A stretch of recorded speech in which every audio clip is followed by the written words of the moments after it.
And welcome everybody to another episode of Glove Up or Shut Up right here on AngryMarks.com. My name is Peter H. and I'm joined once again by my co-host from Omaha, Nebraska, Stevie J. And as always, it's going to be a packed show. We've got UFC 248, Adesanya versus Romero to preview, UFC on ESPN Plus 27 to review, and the news. And then if we're really lucky, Stevie will tell us about Flava Flav. Why? That's pretty much off topic for this show. All right. Well, let's flip the script this week. Let's preview this weekend's action, then we'll review what happened last week. And the pay-per-view is very tempting because there's two title fights. And the undercard isn't half bad. So it's one of those cards where it's not stacked, but it's not just for the hardcores, if you know what I mean. I feel like the main card, the pay-per-view card, is very solidly booked. I feel it's like the Cowboy versus Cerrone pay-per-view where it might even be slightly better than that. Like where you might only be coming for one fight, but the rest of them will probably still be watchable. And I would actually rate this one slightly higher than that. Well, we've got a killer main event, and it's Israel Adesanya against Yoel Romero for the belt there at, 185. It's just, boy, oh boy, oh boy. Yoel Romero, when he is on his game, he's a tough out. You But, know, that's really not even saying the half of it. yeah. Let's talk about first the odds for this fight, and then I'll tell you a little bit about the old Romero thoughts. But right now, Adesanya is the minus 275, and Romero is plus 235. That'll obviously change between now and Saturday, but when you say Romero is a tough out, that's why I think plus 235 is almost a little long. Sure, he's not the youngest fighter in the middleweight division. He's 42 years old, but he is a multiple time gold medalist in freestyle wrestling. You know, he made a silver at the Olympic Games, but in world championships and world cups, he was gold regularly, silver and bronze often as well. His wrestling was top notch, and when he got into mixed martial arts off of that wrestling career, not only did he still have that ability, he had an unreal, like, inhuman, especially at his age, physique and the power that he had translated to a striker like few the middleweight division has ever seen. And the thing is, every time I ever picked against Yoel Romero because I said he's old, he's too muscular, he's gonna gas, his cardio will stink, Yoel Romero always proves me wrong time and time again. He finds ways to win the fights that I think he's going to lose because with his power, he can knock somebody out even when he is drop dead tired and looking like he's going to pass out from exhaustion on the stool. He can still land that punch. He is the Derek Lewis of middleweights. Yeah, but uh, I don't think this fight's going to the judges. I don't think this fight is going to be in the championship rounds. No, I'm I still think Adesanya is going to win, and he's the favorite for a reason. It's not just because he's the younger man, which he most certainly is at 30. He's got 12 years on his opponent. But we have seen very few strikers. I would say Michael Venom Page in Bellator, but Adesanya is the same way except better. Like MVP is flashy, but he can also be beaten by a solid, durable fighter like Douglas Lima. Whereas Adesanya is not only flashy, he's just absolutely amazing as a striker. He's won, what, 75 kickboxing fights, 18 mixed martial arts fights, and of his 18, 14 of those 18 have been knockouts. So he's a perfect 18 and 0 in MMA for a reason. He is a flashy striker, but he's effective. When he spins, you better back up, because if something's coming, he's going to cream you with it. now If Romero wins this fight, it does two things. One, it guarantees a rematch, Of course. but two, that shakes up the division. Well, the division was already shook up by the fact that Adesanya beat Robert Whittaker, who people thought would be a dominating champion, but he had some health problems, and then he didn't fight at his prime when he fought him, and it was on home turf too. So you'd think champion's advantage would have gone to Whittaker fighting in Melbourne, but that was not the case. Adesanya just cold cocked him with a KO. Yeah, I don't even know if you saw the punch. Like, it was just a blur. Like, he whooped him so fast. I was thinking, like, do you get the name of that truck? Like, what the hell just happened? That's what I mean when I say Adesanya is a fearsome striker. I mean, that I keep going back to Michael Venom Page here, and there's a good Yeah. reason for it. They're both stylistic and flashy, but if I was going to rate pure striking technique and power, I would give the edge to Adesanya because MVP makes it look good, and he walks the walk and he talks the talk, but Adesanya is just a fucking killer. So what do you do with? I mean, Adesanya. I'm assuming he's the odds-on favorite to win here. Yeah, I said that already. He's a minus But 275 favorite. my point is, Adesanya wins here, and I said this before on previous podcasts, where he is he is only getting better. Yeah, He is only improving as a mixed martial artist. right. He's only 30. He's not in his prime yet. No, we're not saying in his prime. Like, he has the capability to be one of the great fighters, and he is just a once in a. He's almost at the Anderson Silva level. I'm not going to say John Jones No, because, no. well, Anderson Silva is a great comparison because he could be that kind of fighter who goes undefeated for 4 or 5 years. He could be that guy. I just I don't want to say John Jones because, well, Adesanya keeps his nose clean. But, yeah, But real hot take. Adesanya has made it clear that John Jones can get it too. He's said True, as much, and John Jones has, for his own part, said, "Fucking bring it, bro." because he knows that'll be a money fight. Yeah, but I'm not sure I want to do that to either one of them. Like, okay, I'm not even the world's biggest fan of John Jones. I think we're clear on that subject at this point. Yep. But I feel like if John Jones is going to go do anything, if he keeps dominating the light heavyweight division, he should go up to heavyweight with his already massive size and wingspan. And I feel like Adesanya going up to face him, he's going to be physically outmatched because John Jones is already a heavyweight fighting at light heavyweight. And Adesanya might be a big middleweight, but I don't think he's as big as John Jones. Okay, well, let's move on to the co-main event because we're going to dissect this fight for the whole show. We could. We very well could. Let's talk about Zhang Weili against Joanna Jay here. Joanna Jędrzejczyk. I, hmm, Well, let me I, give you the odds. That'll help you yeah. here. Minus 185 for Zhang, plus 145 for Jędrzejczyk. You said that would help the odds or help my choice here. You think that doesn't help at all? No, I Oh, was actually, leaning the line towards has changed a little on Zhang. It's minus 165 now.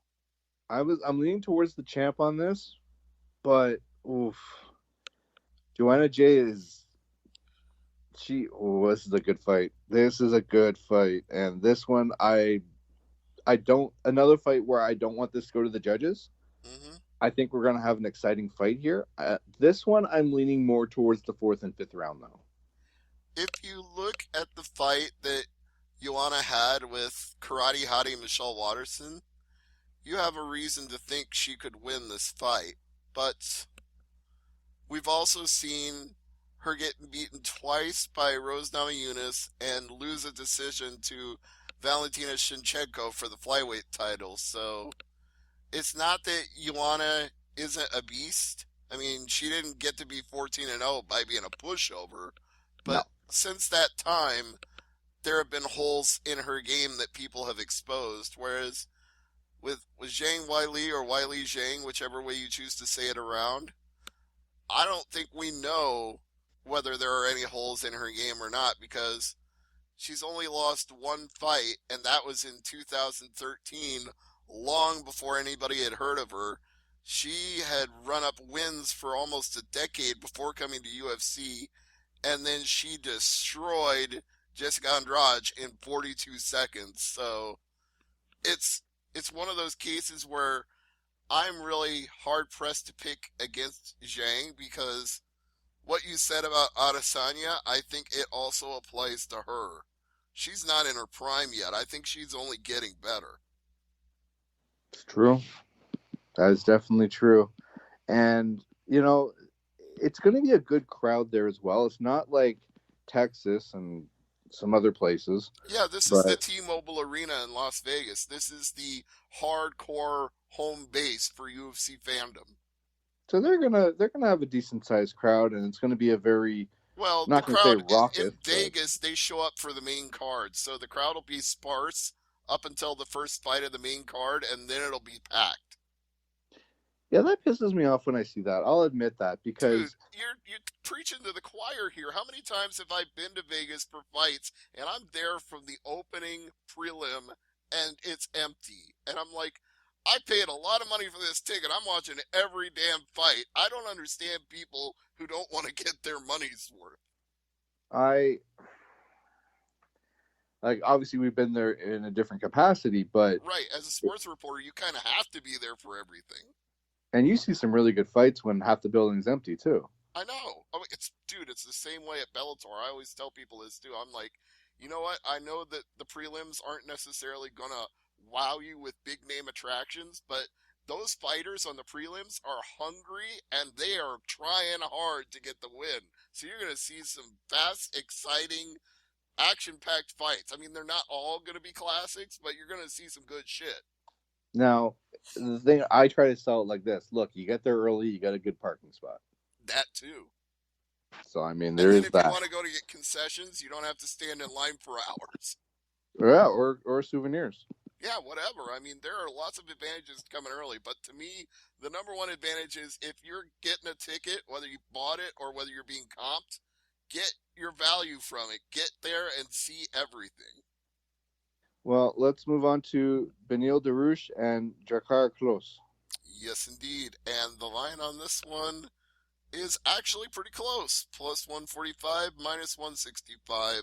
Darush is the favorite. Mm, Not sure you agree with that, huh? I, okay, I'm gonna hate myself for saying this, Stevie. I have this one split decision for Darush. You're that to make that call, and I'm not saying I haven't ever made that call in a prediction, you're saying one of the judges is incompetent. That's I'm basically thinking what you're indicating when you say split decision. Like, one of these judges is going to get it wrong. one of these judges is gonna get it wrong, but I'm thinking more 28, 29-28 times two and 28-29, not 29-28 times two and 27-30. We've seen that. Yeah, you're thinking it'll be a close split decision, not a highway robbery, or it's completely out of left field stupidity. That's what I'm saying. Exactly. Or as I said to a reporter on Twitter during one set of fights recently, that judge was so far out to lunch they should have brought me home a doggy bag. Yeah, that's a good one. But but I like Yeah. Darush in this one because he's won three straight fights over three very quality opponents: Thiago Mendes, Drew Dober, and Frank Macho Camacho. He's got a lot of momentum going right now. Now, what about Li Jinglang and Neil Magny? This one I have circled on my list here. Well, you should because they are two of the best welterweights in the division. And Magny, he had that long run of being unbeaten, so you know he's a force to be reckoned with in any fight. But Jingling Li is, you know how they used to say Pepsi was the drink for a new generation? Mm-hmm. I feel like that's Li Jingling. I feel like he is the new generation. I think he's got a style that, much like Weili Zhang, I don't think other fighters have adapted to it yet because he's come from a different area and people don't know how good he is yet. but I believe we saw hints of that in the Elizeu Zaleski dos Santos fight when he finished him late in the third round with like 9 seconds to go. The fact that Xing could turn it on to that degree that late in a fight shows just what he's capable of. This one could be fight of the night. This one could be because I really like these two fighters, and Magny is such when Magny is the kind of guy who makes good fighters look bad. he now it's gonna sound weird while I say this, but he's streaky. Yes, I You mean, I know, indicated, I said as much because he had that run where he was like, what, 7 straight wins, and it was all quality opponents, like the Dirty Bird, Tim Means, and Alex Garcia and Rodrigo de Lima. You know, he was on quite a run there for a while, and then after that, he only lost one fight, but he went on an even better run because he beat Eric Silva, Kelvin Gastelum, and Hector Lombard back to back to back. That is a murderer's row of guys to go through. it's not a pleasant list. No, I It's, mean Neil Magny. You're right when you say he's streaky. He'll win two and lose one, but oh man, I still go with Xing Lang on this one. But it, like you said, this could be a really good fight. But if Magny takes him to the ground and holds him down, it could also be a really bad fight. no, I don't want to see that. It could go either way. Max Griffin and Alex Oliveira. This is actually the one, if you'd asked me to fight that would steal the show, that's the one that I circled on my list because this is the closest line of the entire main card. We got minus 140 for Oliveira, plus 120 for Griffin. Almost a coin flip. But if I'm going to pick somebody out of those two, I got to go with the Cowboy. He's not Donald Cerrone, but I think after 3 straight losses, he's due for a win. I feel like his back is against the wall. And I think Cowboy is the kind of guy who he turns it on at the right time with the right pressure on him. And I think this is high pressure. I think now is the time where we see what I consider to be the old Cowboy, the one that beat Ill Will Brooks and Ryan LaFleur and the Dirty Bird. I think we're going to get that Cowboy here. I hope so, but it's But going to be not I an easy fight.